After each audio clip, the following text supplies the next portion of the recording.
दुनिया में कोई देश नहीं होगा जिसने हजार वर्षों तक संघर्ष करके इस महान संस्कृति को बचाने के लिए लाखों लोगों का बलिदान देते हुए भी कभी थके नहीं, कभी हारे नहीं, और उसके कारण से आज का ये दिन आप और मैं देख रहे हैं। तो वास्तव में गुलामी की मानसिकता के जो भी चिन्ह बच गए हैं उन सबको जमीन से उखाड़ करके फेंक देना है, ताकि मेरा देश फिर से एक स्वाभिमानी देश बनकर के खड़ा हो।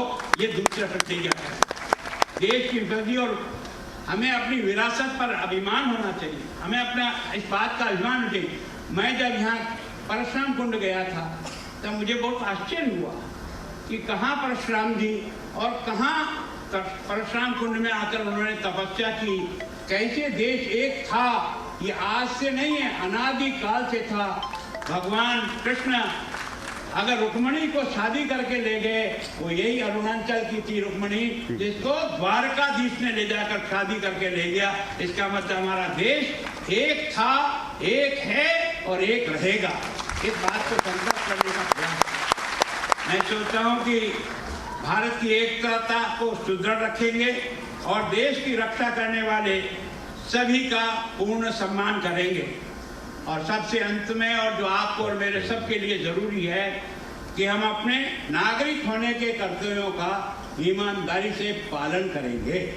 देश तब आगे बढ़ता है जब उसका हर व्यक्ति अपने नागरिक कर्तव्य का पालन करता है।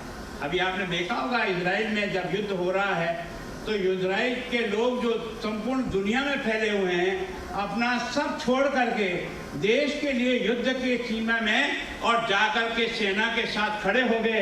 यह जो देशभक्ति होती है ना, ये देश को उठाती है, ये देश का सम्मान करती है। मुझे बहुत प्रसन्नता है कि वास्तव में आसाम के मुख्यमंत्री जी ने और आप सब ने मिलकर के इस कार्यक्रम को जिस भव्यता से दिया, जिस भव्यता से इसको आपने इस स्वरूप में ला करके, अभी आपने देखा कि हमने कुछ लोगों को ये कलश जो है यहाँ से हमने सुपुर्द किया है। और ये कहाँ जाएगा? ये दिल्ली में जाएगा। उस वार मेमोरियल के बाजू में जो अमृत वाटिका का निर्माण हो रहा है, उसमें इस सारी मिट्टी को कर एक तरह से संपूर्ण देश का तीर्थ स्थान बनकर के खड़ा हो जाएगा, जहां देश के चप्पे चप्पे की मिट्टी से उन शहीदों को ध्यान में रख करके और उनकी मिट्टी से जो वहाँ अमृत वाटिका बन रही है। और देश के सौभाग्य है कि देश के प्रधानमंत्री ने इसके साथ ये भी कहा कि इस धरती को अगर सजाना है, धरती की सजावट वृक्ष है। आपको और मेरी सजावट ये कपड़े हो सकते हैं, पर माँ भारती की सजावट केवल और केवल वृक्ष है। यही उसकी सजावट और सुंदरता का नमूना है। और इसके कारण से संपूर्ण देश में वृक्षारोपण को उन्होंने आग्रह किया। और आसाम के मुख्यमंत्री जी को और उनकी टीम को धन्यवाद देता हूँ कि इस बार उन्होंने 1 करोड़ वृक्ष लगाकर इस आसाम की धरती माँ का जिस प्रकार से सम्मान करने का प्रयत्न किया है, उसके लिए वास्तव में आप सबको बहुत बहुत बधाई। उसके साथ ही आप सब लोगों से विनम्र प्रार्थना है कि दोस्तों, देश किसी एक व्यक्ति के कारण से नहीं बनता है। देश हर एक नागरिक के कर्तव्य का पालन और देश के लिए काम करने की मंशा के आधार पर बनता है। तो हमारा यह जो 25 साल का लक्ष्य है, इसको हम प्राप्त करेंगे। इसके लिए हम सब वचनबद्ध हैं और अपनी शक्ति का पूरा उपयोग करके इस देश को ऊंचाई पर ले जाएंगे। जहां कहीं मेरे पूर्वजों ने इस देश को विश्व गुरु बनाया था, फिर से विश्व गुरु बनकर के हिंदुस्तान दुनिया का नेतृत्व करेगा। धन दौलत की दृष्टि से नहीं, राज फैलाने की दृष्टि से नहीं, पर अपने आदर्श और अपने चरित्र के आधार पर मानवता को मानवता सिखाने का प्रयत्न करेंगे। इसी बात के लिए हम सब इस आज कार्यक्रम में उपस्थित हुए हैं।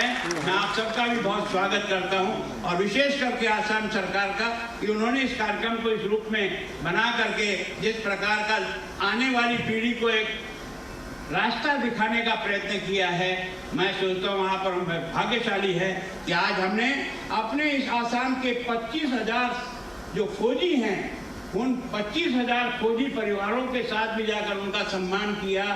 उन सारे वीर जो शहीद हुए, उनका भी सम्मान करने का कार्यक्रम इस अपनी देश अपनी माटी के कार्यक्रम के माध्यम से उन सारे परिवारों तक पहुंचने का जो प्रयत्न किया, आज उनको कितना आनंद का अनुभव होता है कि हम देश के लिए खपे थे, देश के लिए मरने के लिए सीमा पर तैनात थे। आज संपूर्ण देश ने हमारा मान और सम्मान किया। आप सबका बहुत बहुत धन्यवाद। जय भारत। आपके ज्ञानवर्धक शब्दों के लिए हम आभार व्यक्त करते हैं।